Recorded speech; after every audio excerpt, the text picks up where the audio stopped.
we're going to focus on slope-intercept form. You can see at the top here, unit 0. This is like our review unit. Slope and slope-intercept form. I'm going to do 4 examples and 4 notes, so just follow along with me. First 2 questions, we're going to be talking about the slope and y-intercept.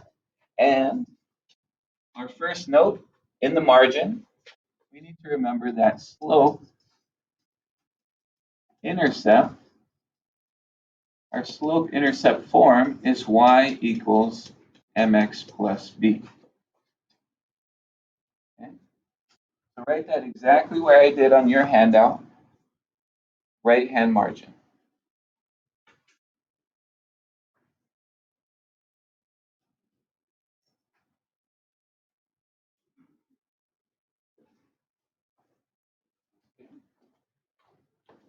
And just like the name says, slope-intercept, this equation tells us 2 specific things about a line that it's describing. It tells us what the slope equals, and it tells us what the y-intercept is. So m is the slope, and b is the y-intercept.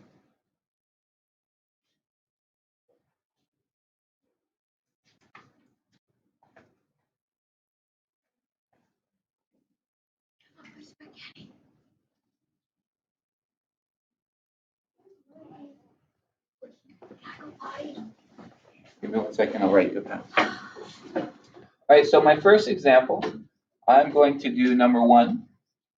So if our equation is in y equals mx plus b, which this one is, well, finding the slope and the y-intercept is pretty straightforward. We just have to match them up. What number is in the position where the m is, and what number is in the position where the b is? Here, I can see the b is 10. Question, can anybody help me out? What is the m value in the equation for number 1? Looking for one of these. Oh, we'll go with 3. 1. How can you tell?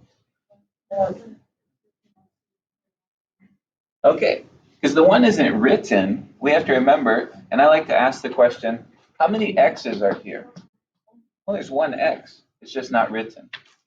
So in this case, our slope is 1 and our y-intercept is 10.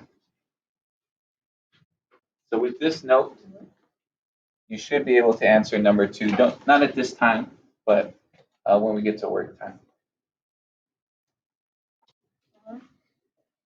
Moving down to number 3 and 4, we're also going to look at a lot of graphs. And these questions, they're asking us again, well, what is the slope of these lines? Now, we don't have an equation, so we can't see what the m value is. But we can use another idea. We can look for the rise over run.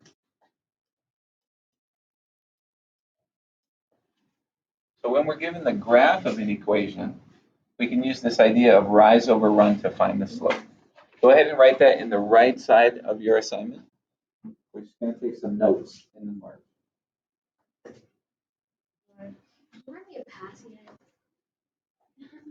I need little things.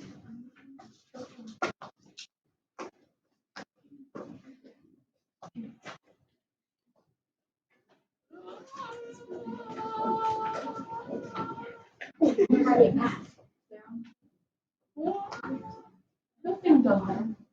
It does? Yeah. It did when I went over there. I tried. I put my hand over it. I put the water bottle over it. Emma put her hand over it. It didn't work. I touched it too. Okay. Oh. I don't care if I get corona. Then I won't have to be here with people. All right, and the example I'm going to do is number 4. So to use this idea of rise over run, we need to pick 2 points that are on the line. I'm going to pick this point here on the x-axis. It's -3, 0. And I'm going to pick this point here on the y-axis, which is 0, -1. To find the slope, we're going to count the rise over run between these 2 points. So I need to decide the rise is up and down. How far does this go down? It goes 1, and because it's going down, it's going to be a -1. And then I need to decide how far does it go over? How far does it run? 4. And I go from here, 1, 2, 3. And that is our slope.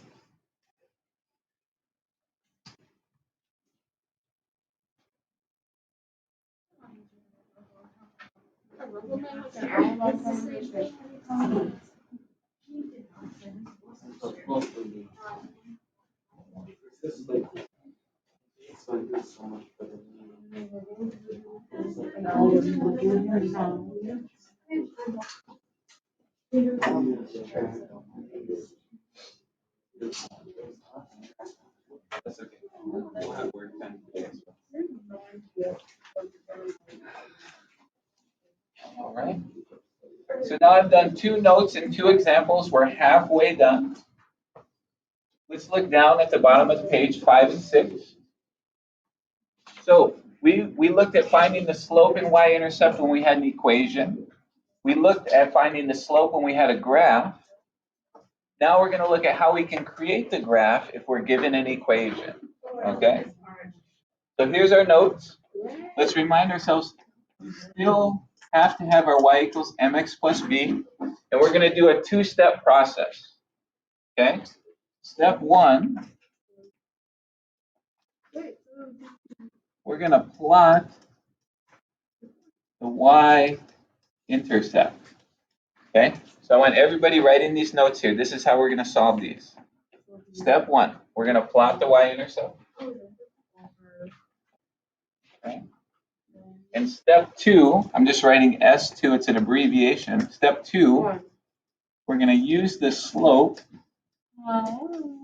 to find other points.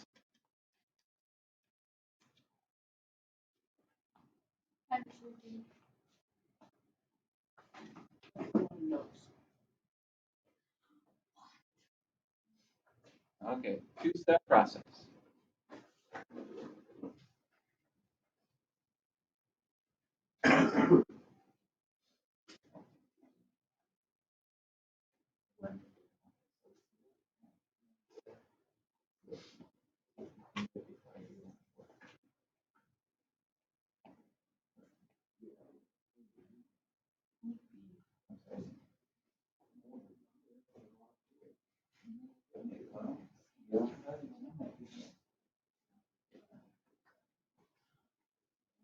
All right, here we go. 2-step process.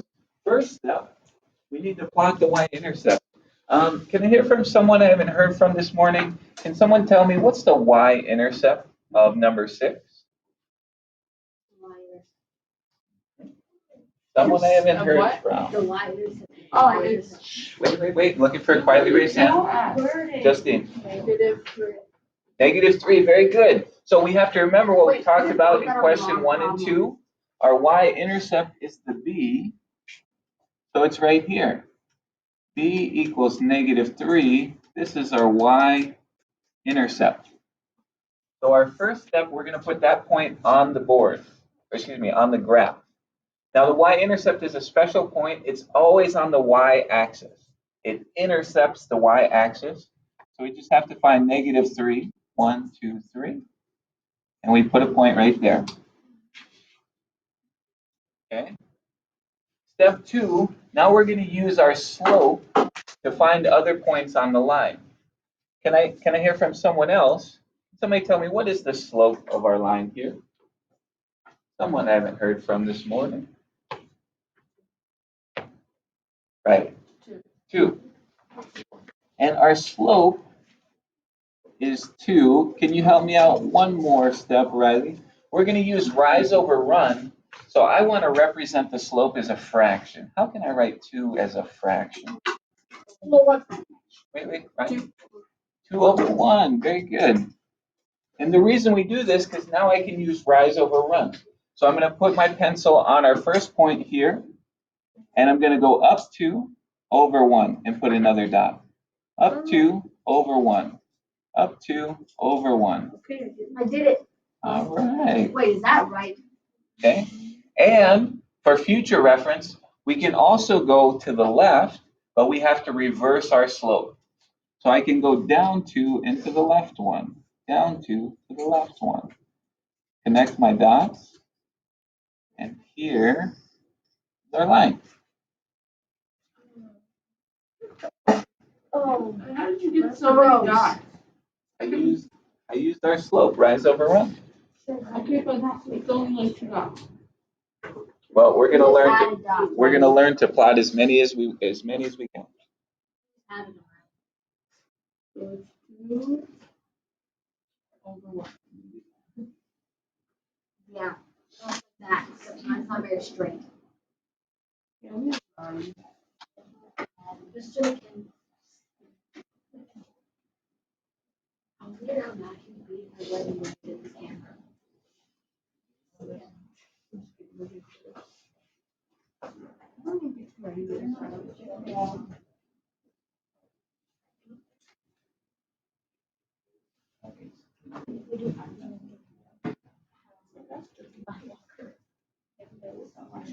I just sneezed in mine. I need to switch them.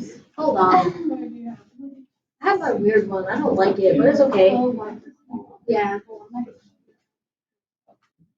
Hey, I have a cousin. First shower.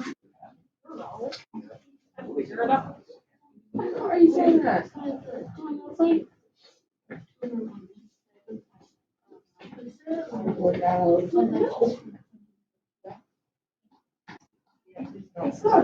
I'm mad at people just went away from the camera. Is it recording? Yeah, he didn't even answer me, so I can do it. That smells good. All right, turn the page over. This is my last example and our last note. And then we'll have the remainder of the class for you to have some work time and practice. So here we go, turning over the page. Number 7 is the same, so we're going to skip down to 8 through 11, okay? So everyone should be looking at this. This is a very important note because it's another formula. In these questions, we're being given 2 points, and we're being asked to find the slope.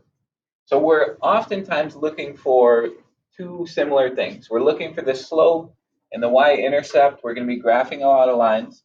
Here, we don't have an equation. We don't have a graph. We only have 2 points, and they want us to find the slope. And we can do that using the slope formula. Okay? Our slope is equal to y2 minus y1 over x2 minus x1. Okay? So on the right side, right where I wrote it, I want you to write the slope formula right here. I remember this one, Yeah, I'm glad to hear that. but I'm not good at it. That's okay. That's why we're doing it. I know I'm not. I'm not here for that. Nope. Like the only one I actually, this is the only reason that I got it. I got math all year long last year. I don't know how I'm in Mr. McKay's class. I don't know how I didn't fail math though. After volleyball was over. I got math in every quarter. Then you try it. Yeah.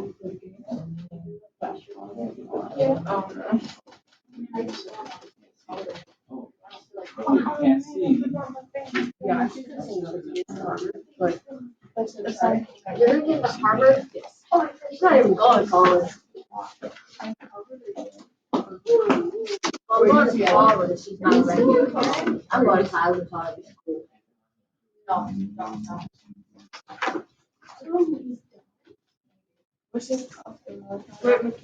What? Alaska? Oh, it's still recording. Thanks. Okay. All right. Last example, ladies and gentlemen. Let's bring our attention to the front. Here we go. So I'm going to do number 8. All right. And follow along with me. I'm going to show you the step-by-step process. Our first step, I highly recommend everyone label your points. Because if we look at our formula, we have 2 x's and 2 y's. It's really easy to mix them up. This is how I want you to label your points. On the first point, x1, y1. Second point, x2, y2.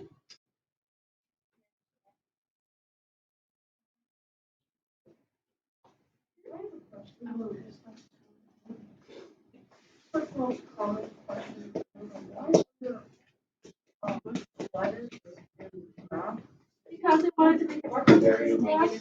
So the answer is they created variables for numbers that can change. For example, Look at that. if you imagine, what if you like okay? So let's say variables are okay. So if you say, well, how much does one variable? How much does order? To my head, not yours. How much does 10 years? It's okay. What? What we should do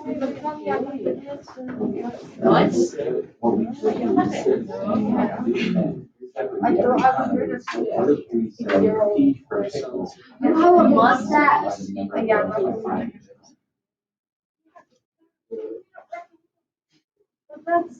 I noticed that it was 10 minutes. It would be faster if you had to buy 100 yards. Not that long. Oh my But I'll god. just do this 10 times. Okay, here we go. Last example. So once we label our points, it's really easy to do this step and it will help you from getting confused because now we just have to plug them into the correct positions. First thing to notice, the y's are always on top. That's one of the easiest mistakes to make. People flip them upside down and they put the x's on top. So we always remember y is on top. Put my y2 first. We have 3 minus my y1 is 3 divided by x sub 2, negative 2, minus x sub 1 is negative 7. What's negative 2 minus 8? That is correct. All right. So we plug them all in, and now we need to simplify. On top, we have 3 minus 3, which is 0. On the bottom, we have negative 2 minus a negative 7. Now, this is a tricky, when we have a minusing a negative, it's just like adding. So this is like negative 2 plus 7. So on the bottom, we have a 5. Okay? So we're getting close to our answer. We have a fraction. Sometimes slopes can have a fraction, and that's okay. If we can simplify this, we should. 0 divided by 5 is 0. And that's our slope, okay? Tomorrow we'll start our day talking about how to compare slopes if it rises, falls, horizontal, or vertical. At this time, you should be able to work up to at least number 11, calculating slopes and doing the work with the graphs, okay?